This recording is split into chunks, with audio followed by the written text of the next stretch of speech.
Welcome back to another impactful episode of HTM on the Line.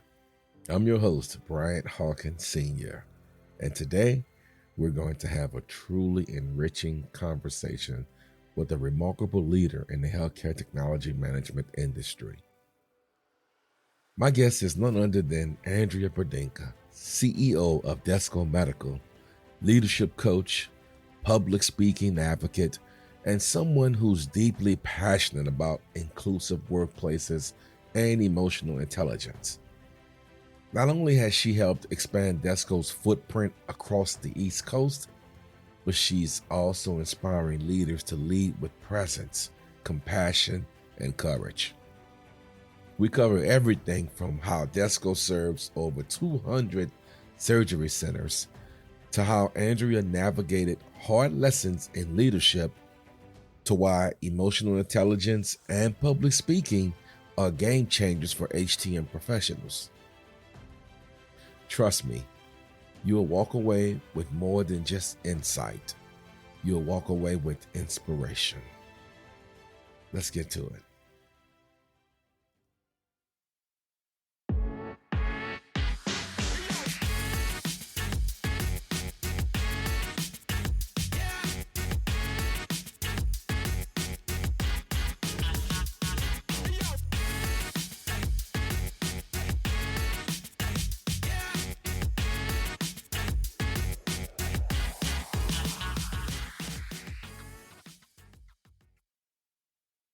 Welcome to another episode of HTM on the Line.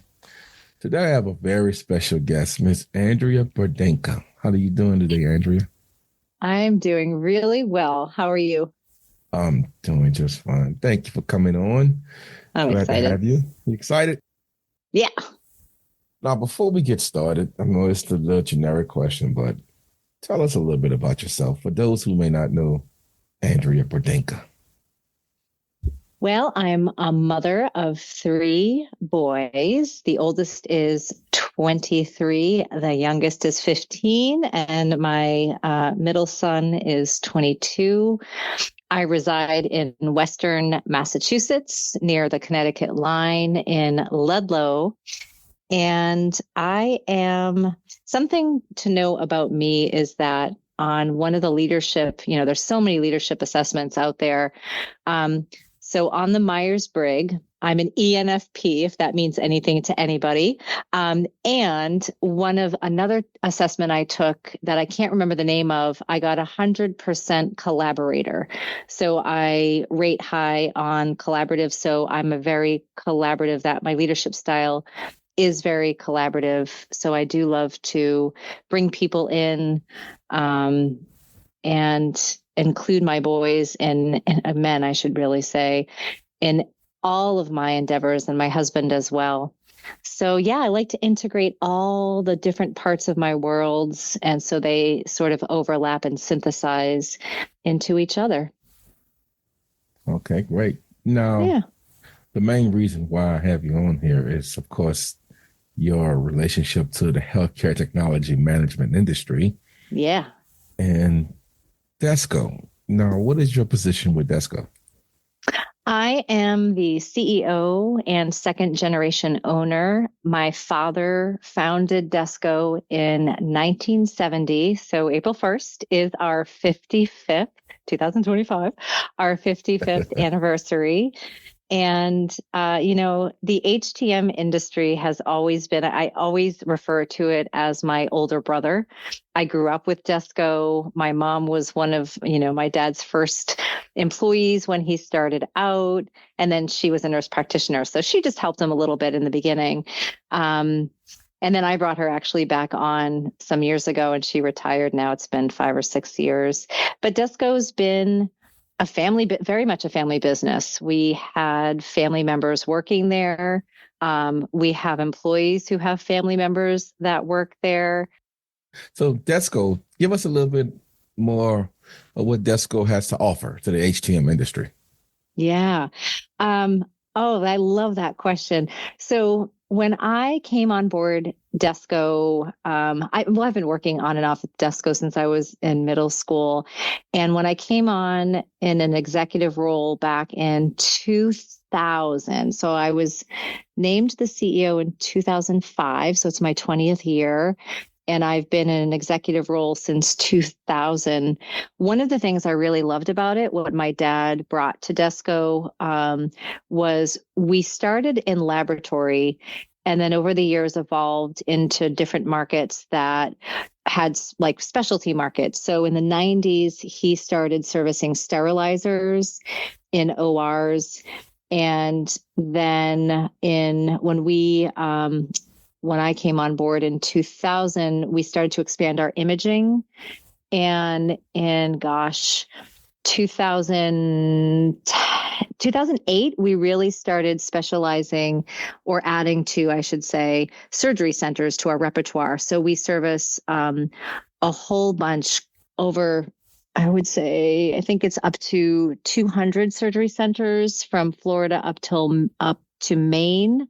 And so we take the in-house biomed clinical engineering, or HTM rather, gosh, that's so old school.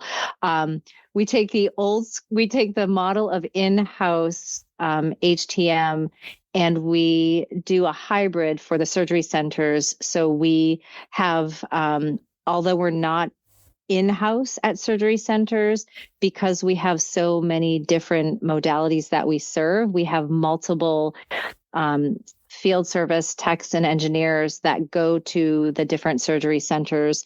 So we really offer a holistic approach. And with that ability to diversify, we service ice machines, which started off as an ask from a surgery center. And so now we do them at our hospitals, but we also do movie theaters, we do restaurants. So we service ice machines in different market segments. And we also started a relationship with a manufacturer called Acuity Brands. Acuity Brands manufacture lighting, like beautiful, like stadium lighting. They do lighting in, the street lighting, highway lighting. They do lights in, department stores. So we are their service arm across the country. So we've diversified in other modalities as well. So we do HDM primarily, and we've taken that staffing model into other sectors, which, like, to me, that's super collaborative because we're always in conversations with our customers and prospects to say, what do you need? How do we take our skills and transfer them to what it is that you need? And it's been a really fun, collaborative, strategic process that's involved so many people within Desco and also our customer partners. Oh man, that's amazing the way you took your brand and expanded it. Now, with this large amount of people, because you say you work from Florida to Maine, so you probably have employees of all ages, races, and genders. Yes. Now, how do you, I guess, incorporate inclusivity into your leadership and coaching of that many people? So we have it. It's really interesting to me because this has been something that has been a huge source of learning, the inclusivity part, and also having people of different races, especially, where years ago, our office in Miami is led by Ignacio Ortega, who's our director of operations there. So he and I actually used to work side by side. So he was a field service engineer and I was doing quality assurance years ago. So I just mean like we were side by side as far as our parallel in our roles and authority. And over the years, I really enjoyed working with him. I really loved, like, as I was becoming more of an executive in an executive role, he was someone who was not afraid to give me feedback, to voice his dissatisfaction. So I really learned to trust him. And he is one of he's on the leadership team. He's one of the key people that I really rely on Desco. And, years ago, it happened in, I'd say, 2010. We had a customer who is in the northern Florida area, north of Miami, who didn't want people who spoke with an accent. So she wanted English, fluent English technicians to service her site. And Ignacio had called me and said, hey, it was one of these things where it was like, this is normal for him. He saw it as, this is something that, people can be ignorant and wanted to be of service. And so called me down to meet with the customer. And at that time, and I'm not proud of this at all. At that time, I went down there, had a conversation with her, and what a part of the conversation was that she was treating some of our employees. She would make some of them wait in the parking lot, but those who spoke fluent English, those who were white, were allowed in. And so I voiced my concern and my dismay with that, but I didn't fire her as a customer. Today, I would absolutely fire her as a customer. And in the conversations we had within Desco, it was like, okay, this is normal. We need to work around this. And so over the years, when you ask like how to include the inclusivity across all the genders and all the regions and all the races, I didn't always do that well. And so a part of the learning over time has been understanding, like me as a white woman, so I'm a white woman, not recognizing that I had privilege. I grew up in Medfield, Massachusetts, which is primarily a white affluent town outside of Boston, and was very sheltered, was very ignorant until I went to college in Baltimore, where there was more diversity. And it really opened my eyes to learn and hear different people's experience. I didn't realize I lived in a bubble until I went to a city where I was exposed to different races, ethnicities, genders as well. And so that informed a part of my consciousness there when I went down and we worked around this customer.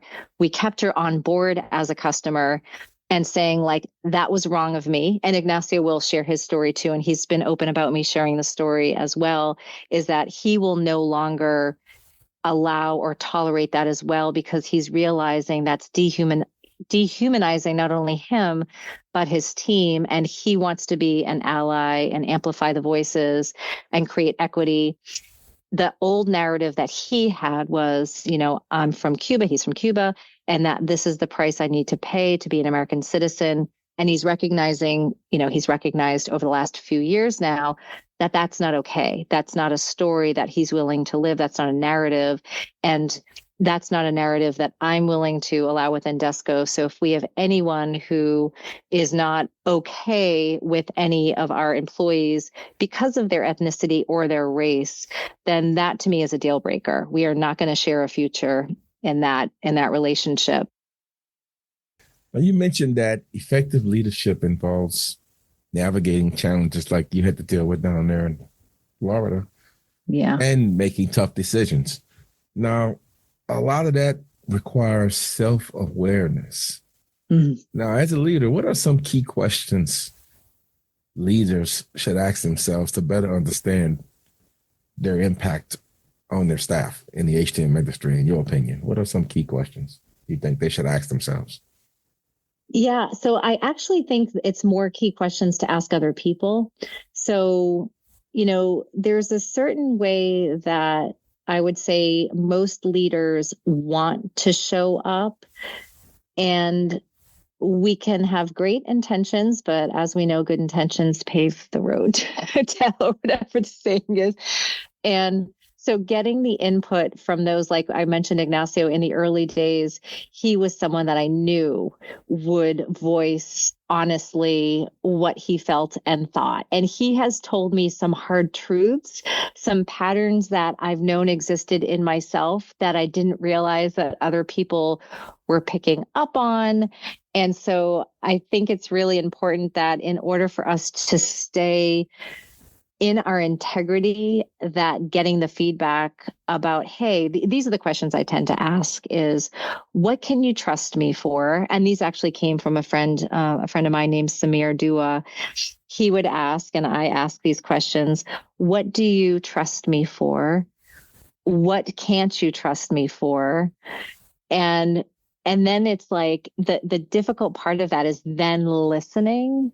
And I had this question with my kids, my oldest son now about 10 years ago, and he told me. And it was really difficult to hear his response because some of the things that he couldn't trust me for was that I wasn't fully present with him when he would come home from school and I would get on his case for doing the chores or doing his homework. And he had a really bad day, but I never took the time to actually ask him how he was doing. I was only thinking about either what I needed from him or what I thought a good mother did, which was make sure her kids do well in school and are responsible adults that take care of their chores when, he was, a teenager, a young teenager. And what was of concern to him were not those things. He was trying to navigate peer pressure. He felt shame from a teacher that publicly scolded him. He had issues with some friend groups, but I wasn't taking the time to meet him where he was at. So the best way I would say for leaders to be able to meet others where they're at, because otherwise, why are we leaders, is to ask them, like, what do you see? How can I support you better? What do you trust me for? What can't you trust me for? And then the part of the self-awareness is then listening. And the way that I will coach people through this is feel your butt in your seat. Make sure you're sitting down. And if you are standing up, feel the floor or the ground beneath you and just keep breathing down. Because oftentimes when people tell us what they really think of us, we want to defend ourselves if we don't like what we hear, which does not provide psychological safety. So people will not feel safe being honest if we're not able to contain that and really hear them. And the thing that I often remind people as their mantra is, this is their experience. So you can tell them they're wrong, or you can say what your intention is, but your behavior and how you're showing up based on their perception of you is real and true for them. So it's like, oh, this is your experience of me. Okay, thank you for letting me know. This is the experience I'd like you to have of me. So you can ask them, so when I am reactive or when I come to you angry or whatever, can you just signal to me, just say, hey, or just give me some kind of a sign to bring it to my attention? And I might not notice it at first because it's a habit, but I am committed to picking up on your signals and to entering into this relationship in a way where I'm building the experience that's aligned with what I'm trying to produce. So that's a really long answer for the self-awareness piece. Absolutely. Hey, I mean, that's just some of the things you just show that you really care about your people. Now, I did a little homework on you, and I read somewhere where you compare leadership development to sports coaching. Oh, yeah. You examine habits before developing new ones. Now, what are some common leadership habits that you think need to be unlearned? I would say reactivity. So oftentimes with what I see with leaders is the enormous amount of pressure that people have. And the same thing, actually, I mean, I'll say, when I say leaders, I'm meaning like everyone has the capacity to be a leader and influence culture, their organization, their life, and other people's life. So what I see so if someone is, an employee reporting up to somebody, they have the stress, say a field service engineer on site, the OR director's coming at them. They need certain information. They call the office, at work, and their office doesn't have the information. So what could happen is the field service engineer who's under this pressure could yell, at the service coordinator and just say, I need this, and just feeling the pressure. And so the part around like, how do we have these conversations and how do we ask, like, how do we check our mood?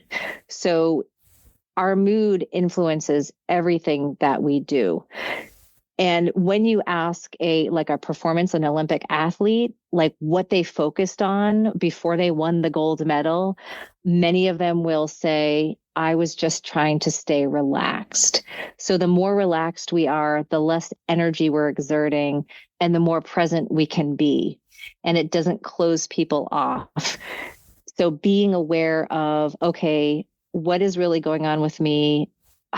We have choice about the emotions that we're in every minute, and people don't realize that.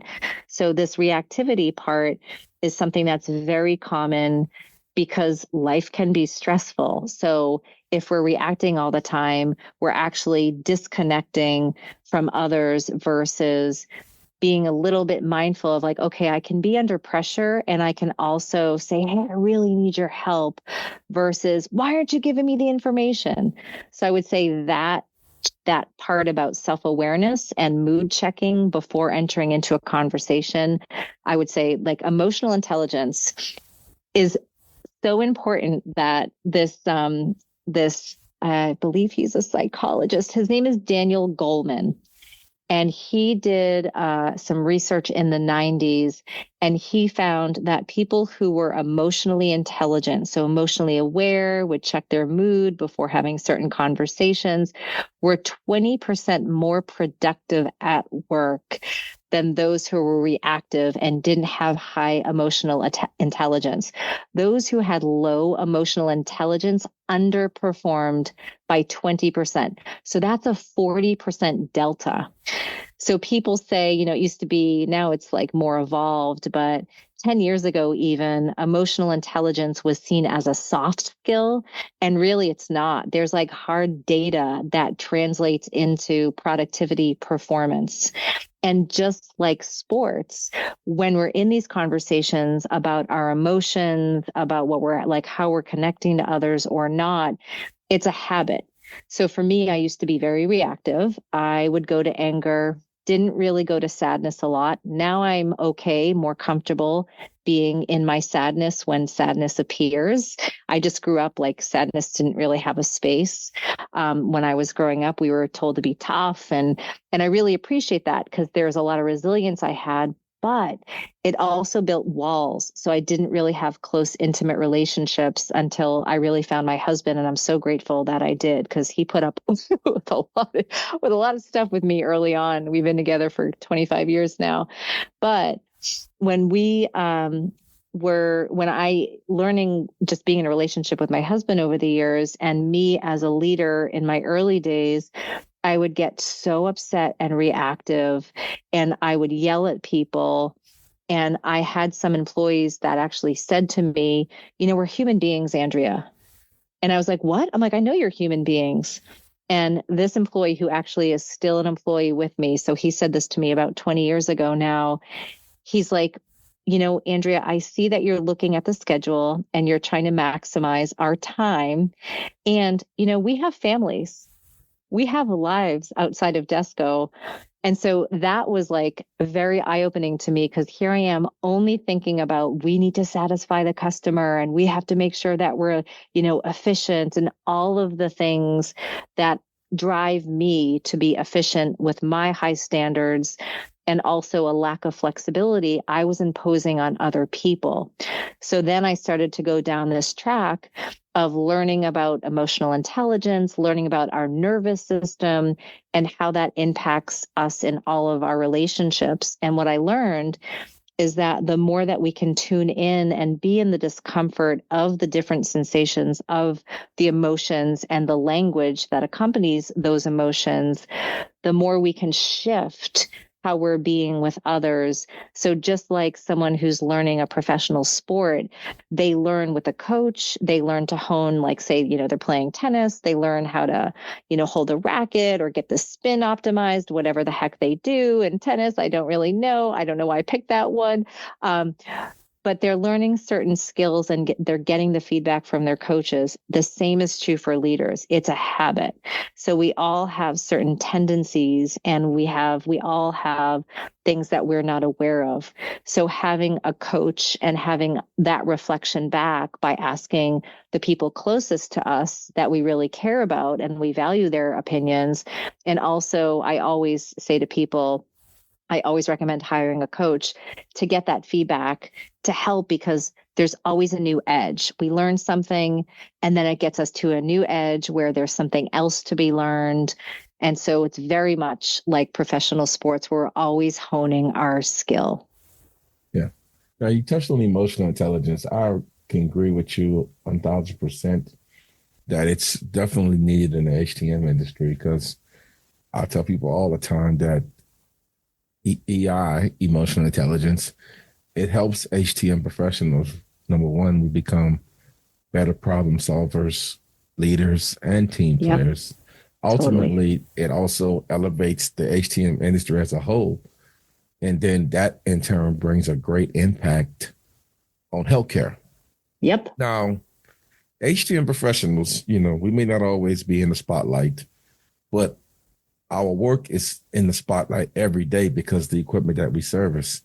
Now, beyond repairing and maintaining equipment, as HTM professionals, we know the potential to drive innovation and shape the future of healthcare. It's very important to us. In your opinion, how can HTM professionals who, like we said, works behind the curtain, how do we become change makers in healthcare? I think it comes down to really understanding what our customers need. So if you're working in a like an academic institution versus working in a surgery center, or even working in a hospital setting versus a surgery center, where the hospital, their OR is running 24 hours a day, whereas a surgery center, perhaps it's running a little bit less. There's not only does the equipment have different usage and different wear and tear, the demands are different. So people are going to have their own needs, and they know, like our customers know what they need, what their center or hospital requires. So just being in tune with that. So oftentimes I have heard people in the HTM industry, and even within Desco, in the past, people said, well, we know that like this one unit's down, but they have 3 other units. And it's like, okay, we know that. And we really need to get the sense of urgency and understand, like, is there something else going on there with them that they're under pressure? Let's have the conversation. And maybe it's fine. Maybe someone's saying, I need this done, now. And then the conversation is, hey, we'll get there as soon as we can. And you have these 3 other units. Are those in use? And they might say, you know what? Oh, thank you for that reminder. Yes, it's fine. Or they might say, you know what? Those are in use. We have a high patient load today. So we never want to make assumptions about what our customers need or want. There's that conversation around, how can I be of service to you, customer, because I know that your needs and your preferences might be different from someone else's. And I just want to make sure that I'm aware of what they are so I can be your partner in, being of service for you. So I would say for me, that would be key. Yes, you hit it on the head. We have to figure out a way to bridge that gap. Because a lot of the biomeds of old, they're introverts. They don't really like talking to people. Yeah, totally. Yeah. So we have to communicate and we have to talk, because the equipment today is so much more driven by communication. It's not just fix and put it back. We have to explain it a lot of networking, a lot of computers. Now, that being said, you have other things that you do outside of being the CEO of Desco. Yeah. Venture Way Collaborative. I heard you one morning. I was listening to you because you put some good stuff out there, and you were saying how you were trying to encourage or be a coach with public speaking. Now, how do you think public speaking can be of benefit in the HTM industry? Oh, yeah. So this actually goes back to your last question. Mm-hmm. Being able to speak confidently where there's this, no matter what the other person says, right? So if we something like you had mentioned, if there are people who are introverts and perhaps don't want to have a conversation with a customer, the ability to practice doing that builds so much trust. So when I came on board as an executive at Desco, I had asked our customers, and like some customers we lost, and some that we had for a long time, like, hey, I'm new in this position. I've been a part of Desco for many years now, and I really want to understand you a little bit more. So can you tell me what worked well, what didn't work well, and why did you choose Desco, or why did you leave Desco for those that left?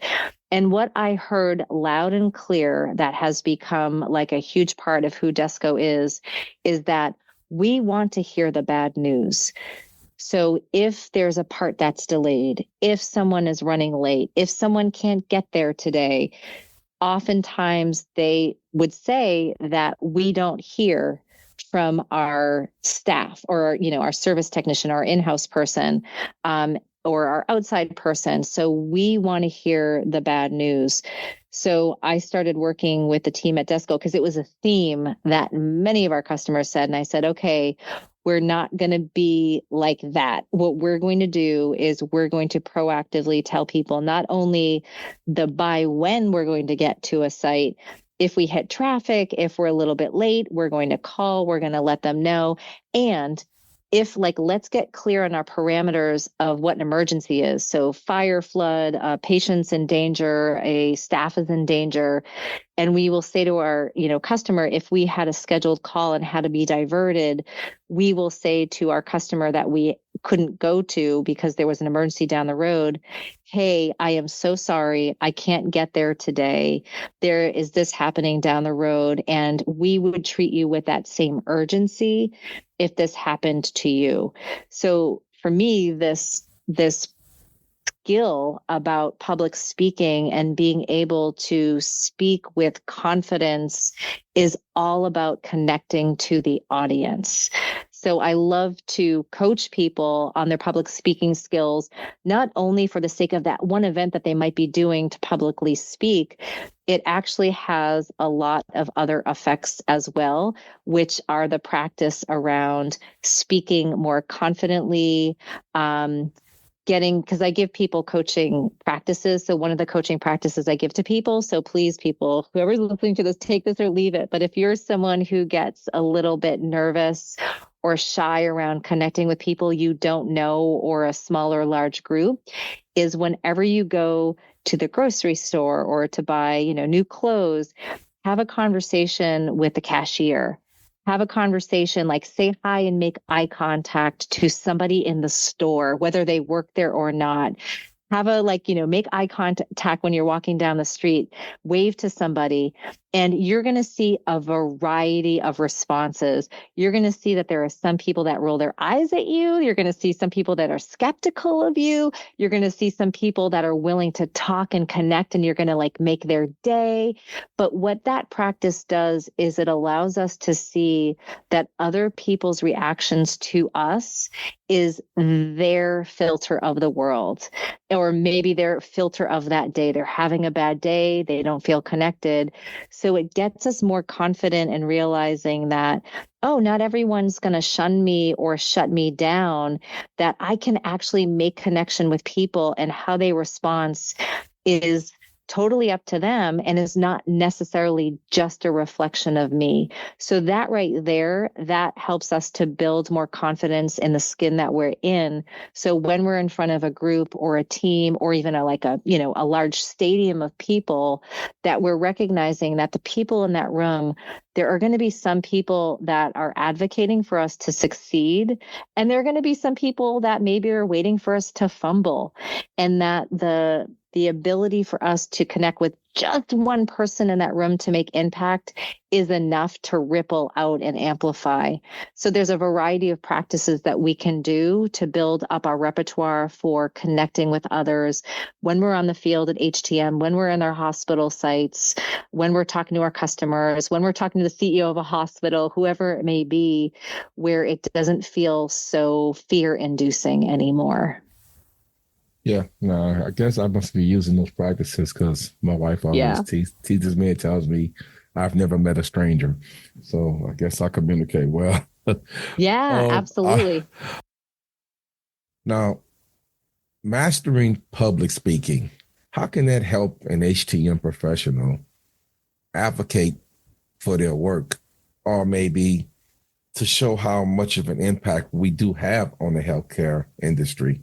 How can public speaking help with that? Yeah, that's a great question. So I used to be very socially anxious, and it was very difficult for me to speak in front of people. So one of the things that I would do was go to places where it was low stakes. Like I might go to a local, like town. I went to a town hall meeting once.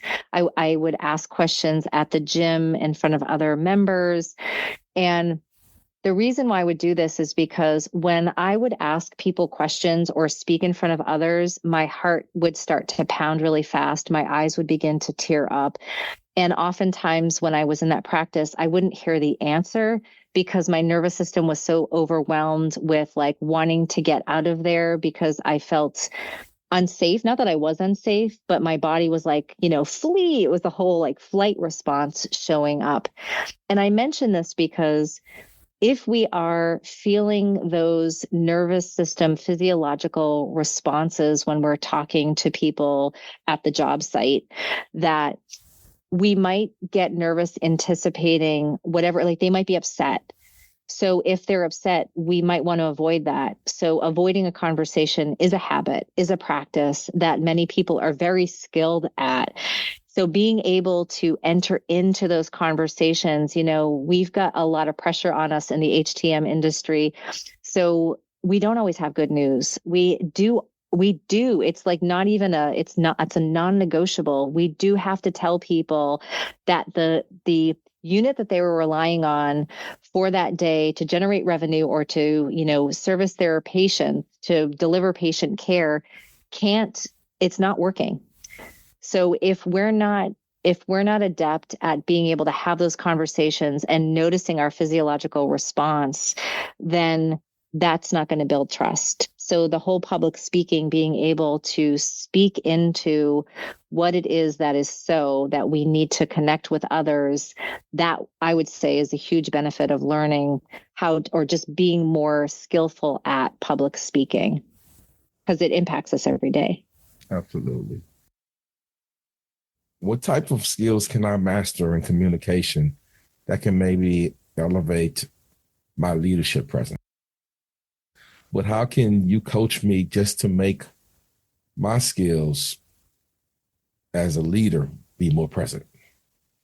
Yeah. So one of the questions I would ask is, for the sake of what? Like, what do you care about? So Bryant, why would you want to learn how to do this? Why does this matter to you? Okay, you want me to be when you okay? Yeah. I'll play it. Okay, well, because I just want to be heard. Okay. And okay, so you want to be heard. And what is it that's important for you to communicate? That I'm capable of doing more or expecting more from my manager to provide me with more training, that I can work on more equipment. Oh, awesome. Okay. And how would this benefit your manager? Well, if I get more training, I can probably save him some money on hiring outside vendors to come in and do the repairs. Oh, that's a huge value. So basically, that's it. So I would walk people through. So people have their own reasons for wanting to either learn how to publicly speak or to get in front of people. You do a lot of work with junior achievement and really making HTM visible to middle school and high school students. And if there are people out there that are saying, I really want to advocate for our industry, because a lot of people don't even know that we exist. They take it for granted. So how can I get in front of people, like talk to kids or talk to schools or talk to others to let them know that this industry exists? It all comes down to we all have a voice, we all have a story, and getting clear. So people are like, oh, I could never do that. I could never publicly speak, which was my story. I never thought that I could do that. And then I was like, no, I have a story. I want to share it. And I also want to invite other people in. So this is a skill that I want to learn. So it comes down to, why do I want to learn it? So that would be the question, is why is it important to you? What do you see is getting in your way? So people that come to me, they're like, I know that public speaking is something that is a fear of mine, and I don't want it to be anymore. Like, I just want to be able to feel a little bit more comfortable. And I just want to be able to, like, not be afraid and avoid. I want to feel full of vitality and feel like I'm living meaningfully and with purpose. And I'm no longer willing to make excuses for myself that it's just not something I can do. Because I always say you can learn anything if you care and if you are committed and you get the right support in place. Anybody can learn anything.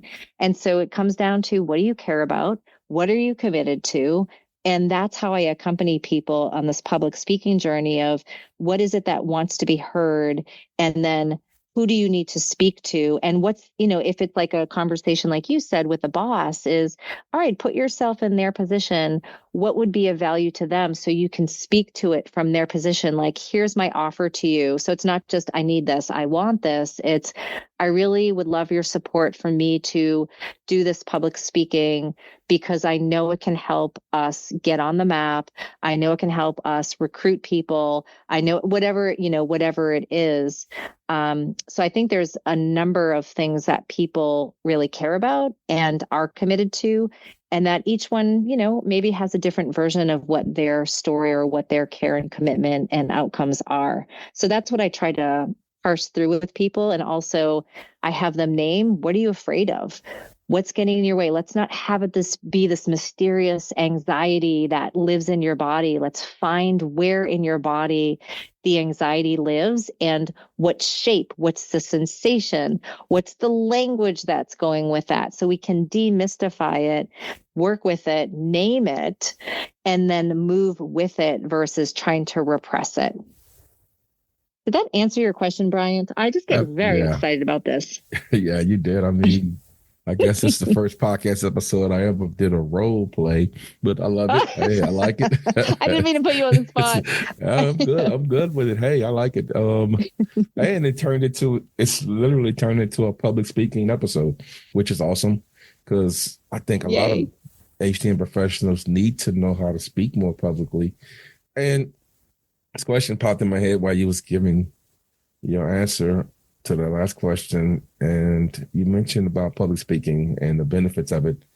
Now, how improving my public speaking skills enhance the ability for me to inspire others? Ooh, I love that question. People will come up to me, and I've heard this in others that I have coached in public speaking as well, is people going up to them and saying, oh my gosh, you made it accessible. I now see that, like, because of what you just demonstrated, I can see that I can do that too. And really when people give that kind of response, it's because the person who's speaking to them is being genuine. And when we're being genuine, people know it. We all have very good BS meters. So our nervous systems are always broadcasting to each other and picking up on each other. So we've got like these little hits of, can I, trust this person? Can I not trust this person? So we all have these certain feelings around different people. There's some people that drain us. There's some people that give us energy. There's some people that feel a little bit slippery and maybe we're not sure why. So when we're in our full integrity and we are authentic, that's when people respond who are also looking and valuing like their value is authenticity. That gives people permission and the accessibility to pursue it as well. So for me, that, like, when people come up to me after, like, I want to do what you just did, I'm like, that's awesome. Because that's basically why I do it. Because I saw some people do it. And I'm like, I really love what they're saying and I love who they are. And I want to be seen in that way. And really what it was authenticity and accessibility.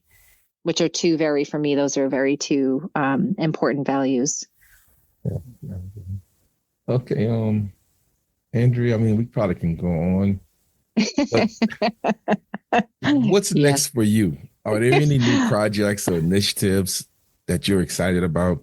Seems like you're excited about waking up every day. So what Yeah. are some new projects you got going on? Yeah. So we're starting to, we do internal training for our sterilizers up in the Northeast in our Hadley office, Massachusetts. And then we do in Doral, Florida, we have C-arms there and scope washers. And we are going to start offering external training on those modalities. So I'm really excited about offering external training. So I'd say that's in the Desco HTM world. That's what I'm really excited about, capitalizing on people's collective wisdom within Desco. Now, when you say external training, you mean you're going to train people outside of Desco? Yes. Oh, wow. Yeah. Yeah, because sterilizer repair technicians are a rare item these days. So it's not many of them. Yeah. And we can teach people to do first look, I mean, really, a lot of people need sometimes just to there's a lot of, like anything else, there's some repairs that are pretty frequent, some things to assess and check. So, I would love for more people to have that opportunity for their own in-house to be of service. And now, we're seeing some cuts in NIH funding, telehealth reimbursements gone down. So if we're seeing some reimbursement cuts, there could be the potential where our service contracts are also reduced as well. So we want to give people that are in-house who work directly for healthcare systems the power to be able to service certain things on their own if they don't have the budget to have maintenance contracts with us outside of it. So we're just kind of anticipating what market changes may be coming up, maybe not, but otherwise it's like, wow, we love to train. So why wouldn't we offer this externally anyway? Okay. Now, I always ask this one question at the end. What advice or encouragement or maybe some inspiring knowledge you can share with the HTM industry? I would say this is a broad response that is relevant. I would say for everybody is to find your peers, find your people, find the people within the HTM industry who share your values and can reflect back to you who you are, versus surrounding yourself with people who you feel like might be cutting you down or might be telling you you're not doing good enough or you're not practicing your skills well enough, whatever it is. It's like, find the people who are honest with you and also who support and have your back. I think that for us as human beings who tend to isolate and we're pretty hard on ourselves, and especially women, just speaking as a woman within a male dominated industry, to be able to find those who are willing to sponsor, mentor, amplify, accompany us is so, so important. Great answer. Now I got one more bonus. This is more of a personal. Yay, bonus. You in front of a bunch of 12-year-olds. What would you tell them about the HTM industry? I would tell them that it is a very challenging and rewarding career industry to be in. That, one of my favorite things about it is that it changes every day. So you're with different challenges. You have to troubleshoot differently. So being creative, I was actually talking to my 15-year-old son about this today, is that what I love about it is that you have to be creative. You need to be able to not only be aware of how you're showing up in your mood, if you're in crisis or if you're upset or you're frustrated, you're not going to figure anything out because your amygdala is going to be hijacked and your nervous system is going to be overwhelmed. So being able to look at the problem to understand like what are the steps and to reach out when you know you need to reach out versus trying to bang your head against the wall and figure it out. It's the most supportive industry that I have experienced. It is the most collaborative and the most creative and the most challenging and rewarding. And it's accessible. The other thing I would say too is that a lot of places are willing to give you on the job training. And I know a lot of organizations that also pay for the CBET certification. And so there's a lot of opportunities for growth and competency development. Wait, What would you say, Bryant?